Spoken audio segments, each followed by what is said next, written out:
on Friday briefing, and tonight we'll be focusing on a matter that I think is a little under-recognized, which is to do with mental health in relationships. There has been a lot of effort, conscious effort, to really mainstream conversations around mental health, and this particular area to do with relationships, both couple relationships and between parents and their children, is an important one. And to help us talk about that tonight, I'm joined in studio by Cleopa Njiru, who is a psychologist working with the Chiromo Hospital Group. Thank you very much, sir, for making time Most welcome. to join us. Thank you also for having me here. Asante sana. Okay. So let's just get straight into it, and let's begin by talking about this in relationships, in couple relationships. And how can spouses know whether their partners are dealing with mental illnesses or just going through, as most of us, as all of us go through occasionally, just a period of stress or adverse events? How can you tell that your spouse, needs attention with regard to mental health? The first thing is to recognize what happens when someone is suffering with a mental illness. Mental illness will affect the thought process. So in a couple, like during communication, they will be able to tell, because sometimes one of the partners they are discussing a certain issue, they have been communicating well, and all of a sudden communication breakdown, and they cannot understand each other. And then the other person, the way of talking, the way of reasoning, someone starts seeing someone mentioning things that are not in line with what they are discussing. The second could be in terms of mood. Like, for instance, someone who has been happy, suggesting they go out, all of a sudden does not want to go for parties, want to just stay indoors. And they are not happy being in the presence of the other partner. And then the last one is the behavior, which could include even sometimes being violent, screaming, doing things that are not in line with the person that the person met when they were dating and before they married. So when those things start changing, most of the people may think it's because of their relationship, because of the issues they are arguing about. Like, for instance, if one of the parties comes home late, then the discussion could be around coming home late. But then the way the other person will react, the way the person will talk, all that could tell the other partner, here there is a problem. But now to distinguish the two, the normal conflict among couples, and that which is going beyond the normal one. Right. And in that instance, then what becomes the step to take for this spouse that's concerned about the mental wellness of their partner? That is where now marital therapy all comes in. Because for them as couples, as couples, they have so many issues that they go through day by day. They have challenges. Like a newlywed couple, they are going through adjustment process. Both of them have been living separate lives, living alone. Here they have to stay with their partners. So when an argument starts over something small, they don't understand why this argument. And if the argument continues now building up into even violence, they don't understand.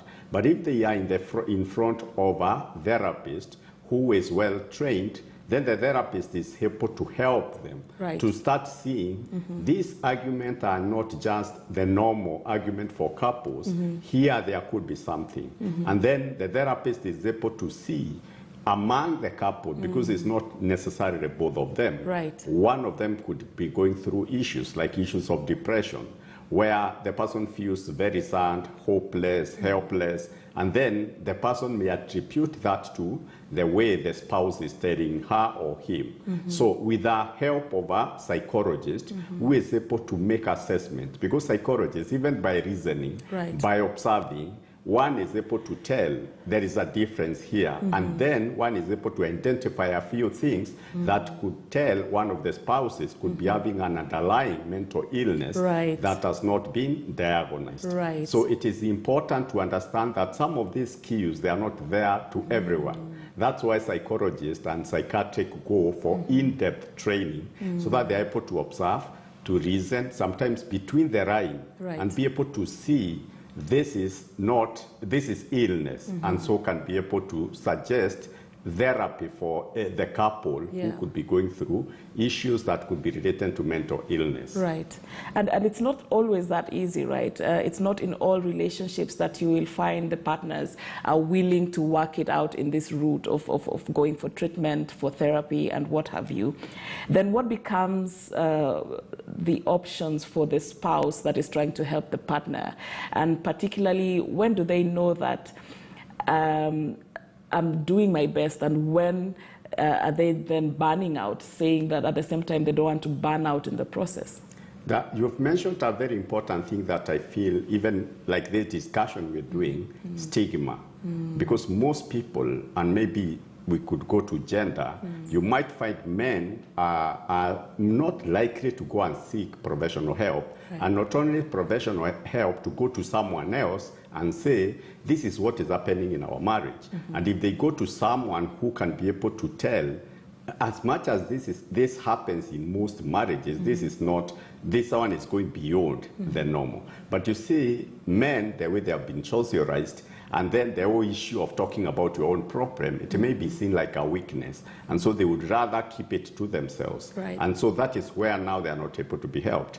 The people who seek help most of the times are ladies. But then again, they may go to seek help from the wrong places. They are going to talk with another lady who is going through a similar situation or even a worse situation, and so they are not helped. So for me, I feel we need to continue with this campaign of destigmatizing mental illness, so that people can be able to talk openly and talk about issues, because there is the mental illness and mental health conditions, things that are not gone into illness. So those are the things that most people can be able to be helped to understand.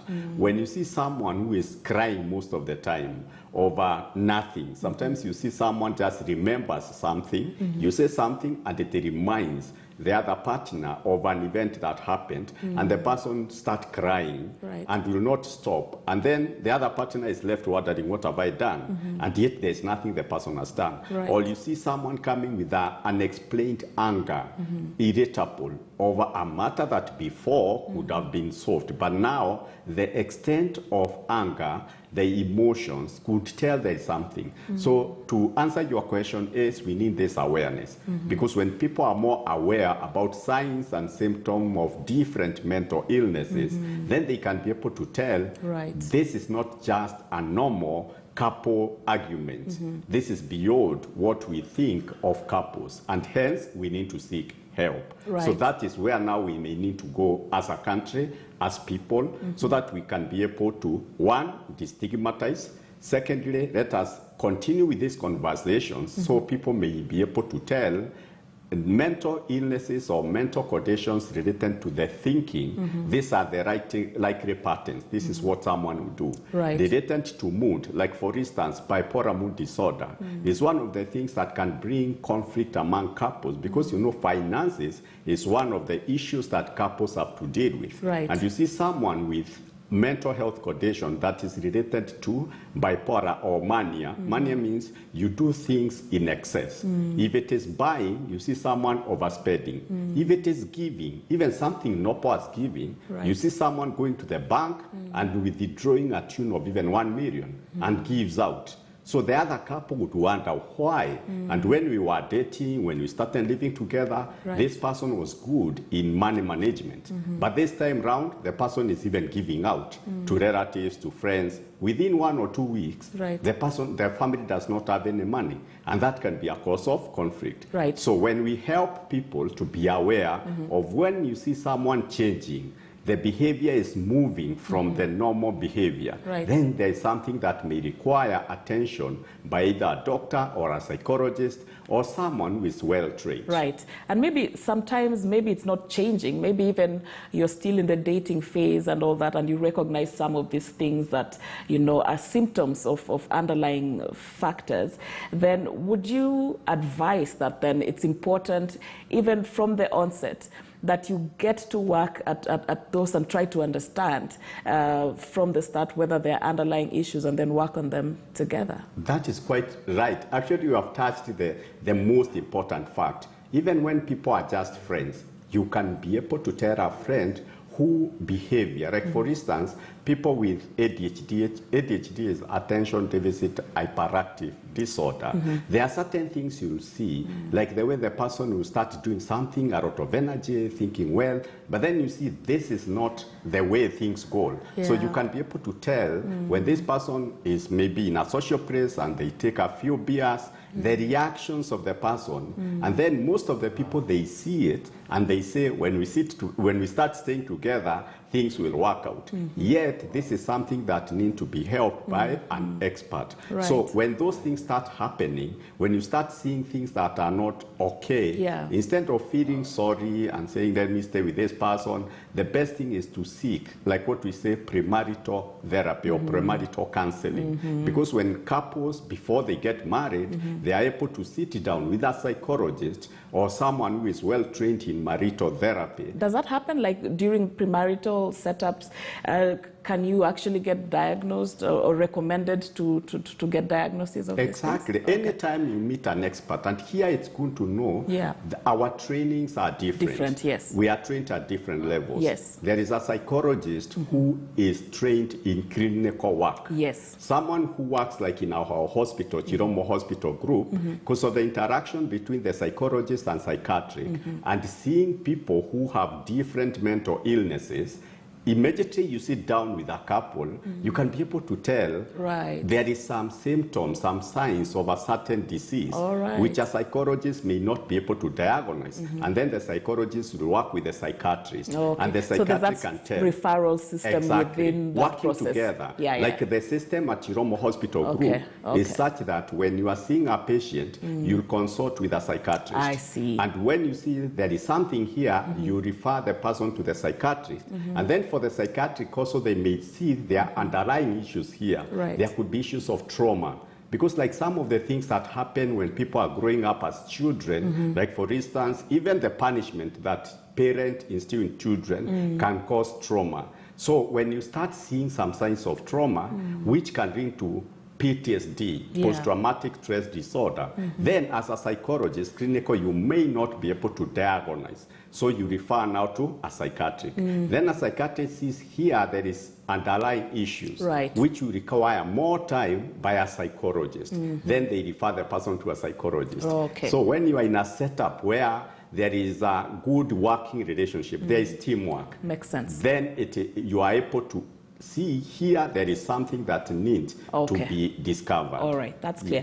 And this is a sensitive area that I think it is.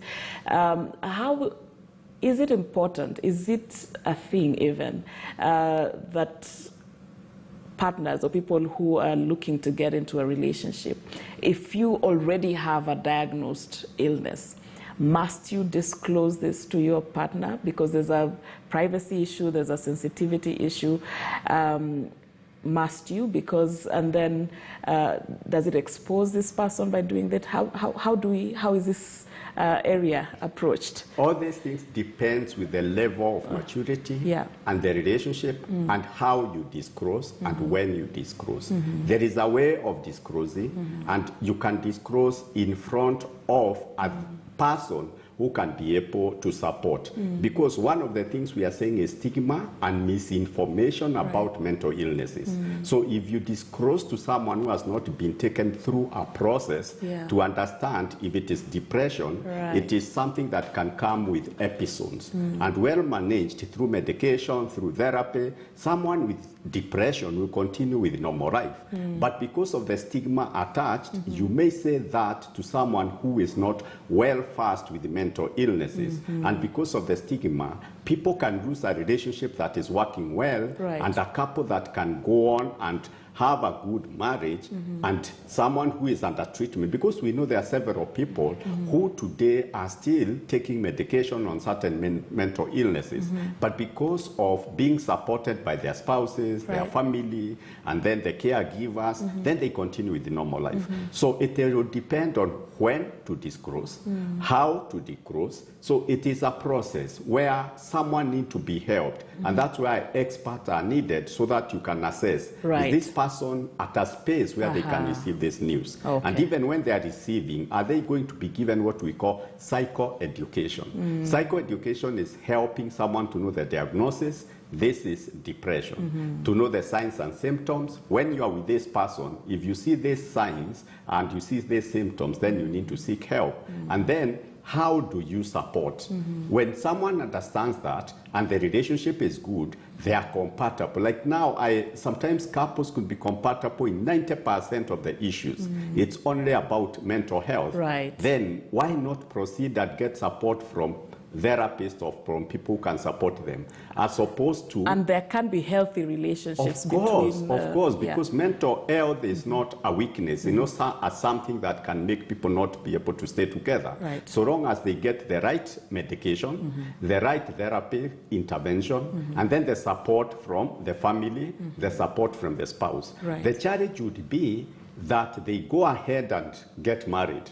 And then inside marriage, the family knew that one of their ones has a problem, and they have been caregivers. And they think that since this person has married, let us now leave the burden to this person. Now, if it happens after they have married, and one of the partner comes to discover, the first thing is trust issues. Right. Why didn't you tell me this from the beginning? And then why didn't the relatives and families pull back? You know, all those things are the ones that can now become like problematic if people get into marriage with such secret. Right. So the best thing is to look for a better way of being able to be open, but in the right way, in front of the right people, so that they can be supported and they can know how to go about their marriage. Right. Yes. And is it possible for a spouse to get symptoms of mental illness through, as a result of supporting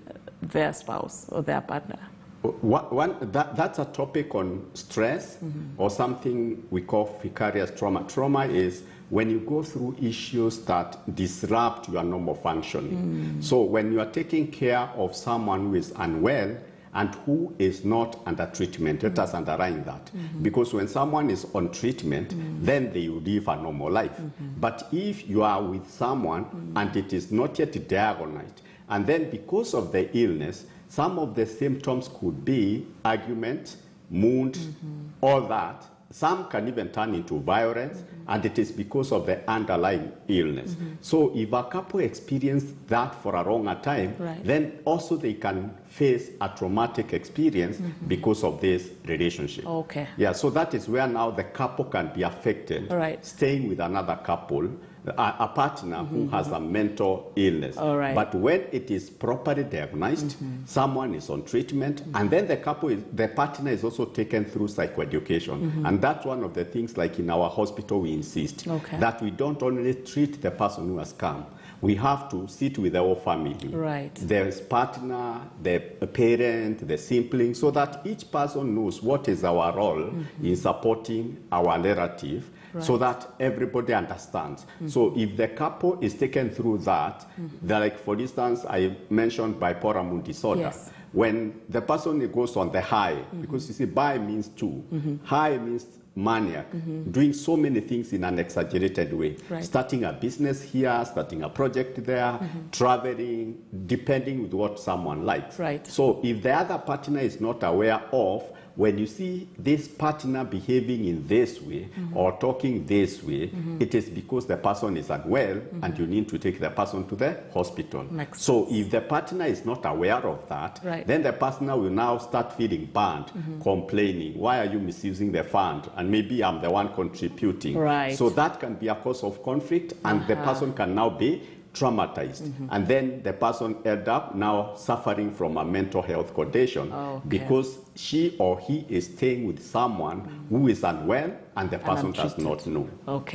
And this, of course, also relates in a situation between parents and their children, of course, that also parents who have children with mental illnesses also require some sort of support. Exactly. And you can think about a child with ADHD, because that happens a lot when people are young. The child goes to their school. The child is a small child running around, disturbances, and then the whole school says, no, we can't stay with this child. And then the parent is gone quietly, can we transfer this child to this school? By the time the child gets to standard 8, the child has moved to more than 6-5 schools. You can imagine what those parents go through when they are looking from one school to another, and they don't understand why the child, they are seen in discipline cases, but it is something that is underlying a mental illness that has not been diagnosed. Right. So there are all those things, or a child who goes through trauma, or a child who is going through loss and grief. Because you see, when there is loss, like during this time of COVID, so many things happened. Right. The children are not going to school, they are not going to church, they are not going to pray outside, and they don't understand. So the children themselves got affected. Right. But the parents are not aware of the impact of all the things that happened. So when child starts having like delinquency behavior, having some discipline problems, then the parent get confused. Do I beat this child? What do I do? Yet they don't understand the behavior, the way the child is acting could be because of the things that people have passed through, which we are still struggling with, and the child could have been affected. Even a loss in the family, someone moves out, goes to study outside, and the child was very close to this person. No one prepares this child that so-and-so is moving out and going to, and you'll be left alone. And then the child comes home and the child is all alone. That loneliness and all that. The parent may not discover that, and the child may start now going back to the things that they had stopped, like bedwetting and all that. So the parent will only be concerned about bedwetting and the behavior that has changed, the way the child is acting, but they're not aware because of what happened that could have impacted on the child. So the parents struggle, and then don't beat the child and all that, and they have not been trained on what do we do when a child starts acting in this way. So in both ways, the parent could go through a lot of challenges because of lack of preparedness, that children can act in a certain way, and when you see certain things in a child, then that shows that child has got some underlying mental illness which may need to be diagnosed and treated by expert. And that's where we now differentiate. There are those people who are good at treating young children, just like in the medical side, where we have pediatricians. We so also have we have psychologists who have been trained to deal with the children. We have some facilities like the praying, where the child will be given some toys to pray with, and someone who is trained now in child psychology, you are able to see this fighting. The child gets this item and hits it, and now you want to find out who are you hitting, and the child can say, it's my dad. Why is dad being beaten? Because he did this to my mother. So the child, you're able to tell. Someone who is well trained in children's psychology can be able to see the way the emotions are coming out, and then can be able to help the child to move out of those emotions. So those are the specialities that we all need to appreciate, and that the parents need to know there is help, because there are places where people can go and the children are helped. The same thing like in our hospital, we have psychiatrists who are specialized on adolescents, on children issues. We have psychologists, and that's why now an institution like ours, we now try to find out those gifts. In like we have over almost 50 psychologists who are staying in our institution, and they have different skills and different passion. There are those who, like me, who deal with marriage and family, and so the training and the way we'll deal with them is because we have gone through that training. Fantastic. And there's so much to speak about. Only we're out of time, but a lot of enlightening thoughts about how to navigate mental health issues, both in, couple relationships and between parents and children. So thank you very much. And it's a continuing thing that we keep doing, talking about this. So I hope I'll see you again. Thank you. If and, you could allow me, we could give our toll-free line number if it's okay. Yeah, sure. So that whoever is listening to us, even if you don't get in touch with me, we have psychologists. It is 08 00 22 0000. Okay, you can say that again.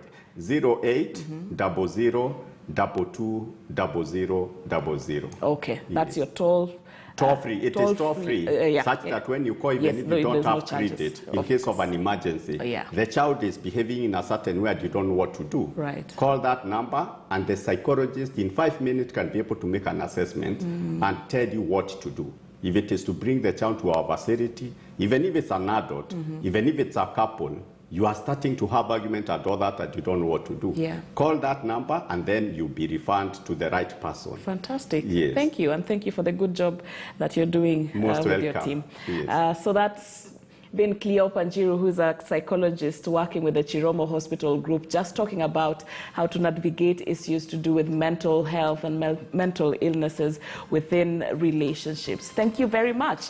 And that is where we wind up today's edition of Friday Briefing. My name is Sharon Momanyi, and our sign language interpreter has been Meresha Owiti. Have a good night.